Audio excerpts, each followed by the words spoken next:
आज बड़े अहम रिमार्क्स डिवीजन बेंच से आए हैं और दोनों तरफ से उन्होंने सवाल उठाए। उन्होंने ये कहा जी कि पहली बात ये कि इसमें नुकसान क्या हुआ। अब मजे की बात यह कौम को पता होगा, कौम के मतलब इतना कोई पुराना मसला नहीं है साइफर का, ये 2 साल पुरानी वाली बात है। अगर खान साहब बाहर आ जाएंगे तो एजुकेशन वाली सियासत होगी। खान साहब असम्बली के अंदर आके भरपूर अपोजिशन का किरदार अदा करेंगे। पहले 4 हल्कों के लिए निकले थे 2013-14 में, अब तो पूरा ही इलेक्शन रिग हो गया। खान साहब कैसे खामोश हो सकते हैं। बिस्मिल्लाहिर्रहमानिर्रहीम, अस्सलाम वालेकुम। SNN के साथ में हूँ अच्छा फुरकान चौधरी। मेरे साथ मौजूद है इमरान खान के वकील मिर्ज़ा आसिम बेग, इस टाइम हाई कोर्ट के बाहर मौजूद है। मिर्ज़ा साहब कैसे हैं? जी मिर्ज़ा साहब बताइएगा, आज साइफर केस था और इद्दत का भी केस था सुबह, दोनों के बारे में बताइएगा थोड़ा डिटेल में। चूँकि अभी मैं ताज़ा चूँकि साइफर केस से अभी बाहर है जी। इस्लामाबाद हाई कोर्ट में, तो प्रोसिक्यूशन जिस तरह केस को लेके जा रही है, एविडेंस पढ़ रही है, मतलब वो चेन सारी बनाने की कोशिश कर रहे हैं जी कि SPM से PM हाउस तक साइफर का ट्रैवल कैसे हुआ। सही। तो वो उन्होंने कहा जी डॉक्यूमेंट्री है, आप आगे कोई नई चीज़ बताएं कि खान साहब ने मिसयूज़ किया है, कोई मुल्क को नुकसान हुआ है।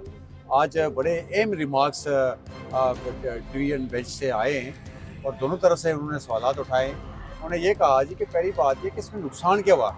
अब मज़े की बात यह कौम को पता होगा, कौम के मतलब इतना कोई पुराना मसला नहीं है साइफर का, ये 2 साल पुरानी वाली बात है। जब साइफर आया था तो खान साहब जब कौम को हकीकत बता रहे थे तो अपोजिशन में बैठे हुए उस वक्त वो जो PDM का टोला था सही। वो ये कह रहा था जी कि साइफर है ही नहीं है।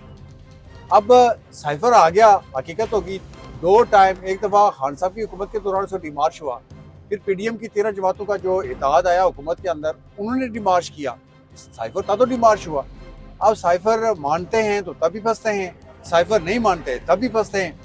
तो खान साहब को बेगुनाह इस केस के अंदर करवा के सजा भी सुना बैठे। मिर्ज़ा साहब बताइएगा, अच्छा सॉरी, अब 8वीं तारीख के लिए चूंकि दलाइल के लिए चूंकि कल छुट्टी है 1 मई की, तो जुमेरात के लिए फिक्स हुआ है और उनको डायरेक्ट किया गया कि आप इसको कंक्लूड करें। अब उनके पास लीगल आर्गूमेंट बचते कोई नहीं, वो एविडेंस पढ़े जा रहे हैं डिले टैक्टिक्स के तौर पे अपने आप में। दूसरी बात यह है कि आज एक और केस हुआ है खान साहब का, इद्दत वाला केस। इद्दत केस से पहले मैंने शेरबानो साहिबा से पूछा कि क्या वजह है, ये क्यों डिलेइंग टैक्टिक्स की जा रही हैं, तो उसमें वो कोई खातिर खा जवाब नहीं दे पा रही। तो आप बताइएगा क्या वजह, इस केस में डिलेइंग टैक्टिक्स से क्या फायदा होगा? इसमें एक तो ये बजट गुजारना चाह रहे हैं, सही, क्योंकि फॉर्म 47 की हुकूमत कायम है, कुछ भी हो सकता है। अगर खान साहब बाहर आ जाएंगे तो एजुकेशन वाली सियासत होगी। खान साहब असम्बली के अंदर आके भरपूर अपोजिशन का किरदार अदा करेंगे। पहले 4 हल्कों के लिए निकले थे 2013-14 में, अब तो पूरा ही इलेक्शन रिग हो गया। खान साहब कैसे खामोश हो सकते हैं। कौम ने मैंडेट जो 8 फरवरी को बाहर निकल के कैदी नंबर 804 के हक में दिया और 9 फरवरी की रात को चोरी हो गया, उस पर हम खामोश कैसे रह सकते हैं। दूसरी बात यह है कि अभी बहुत सारे अदारे उम्मीद लगा के बैठे हुए एक्सटेंशन के हवाले से।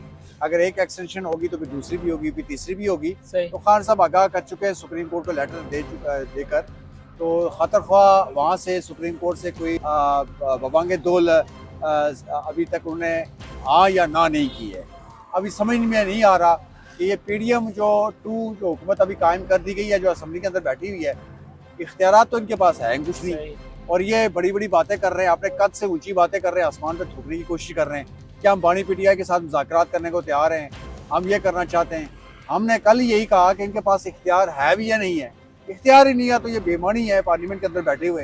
ये सिर्फ अजीम मूर्तियाँ हैं मंदिर की, वो घंटा बजाए जाए इनको, तो ये वो हैं लोग जिनकी वजह से आज तक ये सूरत हालात। आप बताइएगा इद्दत केस के हवाले से। अब इद्दत केस में सर ये हुआ कि आज जो प्रोसिक्यूटर, स्पेशल प्रोसिक्यूटर थे कंप्लेनेंट के, खावर मानिका ने जो हायर किए थे, और मेरे ख्याल में उसको स्टेट एक्सपेंस बर्दाश्त कर रही है, मुझे नहीं पता।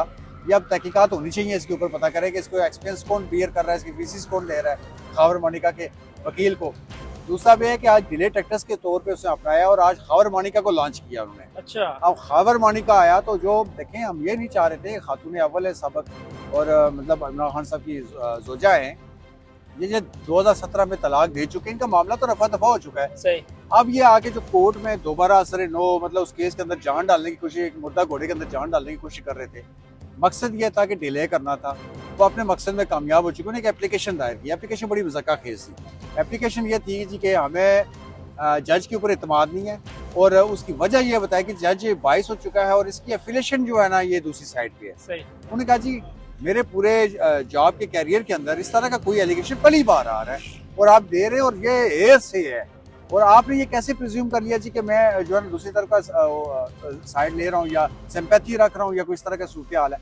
मुझे लोगों से बताया गया जी जब उसे केस में जान ही नहीं है और कंप्लेनेंट वो खुद मौजूद नहीं था, पहले किसी और के जरिए कंप्लेनेंट बना कोई और इस केस में, फिर लेटर जब उनको पता केस नहीं बना केस वापस ले लिया, या अब 4 साल 3 साल के बाद इसको होश आता है जी कि वो निकाह हो गया था, निकाह तलाक तो दे चुके हो, 3 तलाकें दे चुके हो, इद्दत का मामला है, तो खातून से बेहतर कोई एविडेंस नहीं दे सकता, उसकी स्टेटमेंट ही आत्मी और आखिरी मानी जाएगी। हमारी शरिया भी यही कहती है, कुरान भी यही कहता है। दूसरी बात यह है कि शाहरुख खान साहब ने लेट आवर में वो एप्लीकेशन खारिज कर दी है।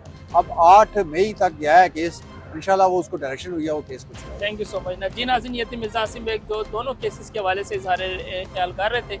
इंशाल्लाह फिर मिलेंगे किसी ने टॉपिक के साथ, तब तक के लिए अपने मेज़बानों को इजाज़त दें। अल्लाह हाफ़िज़।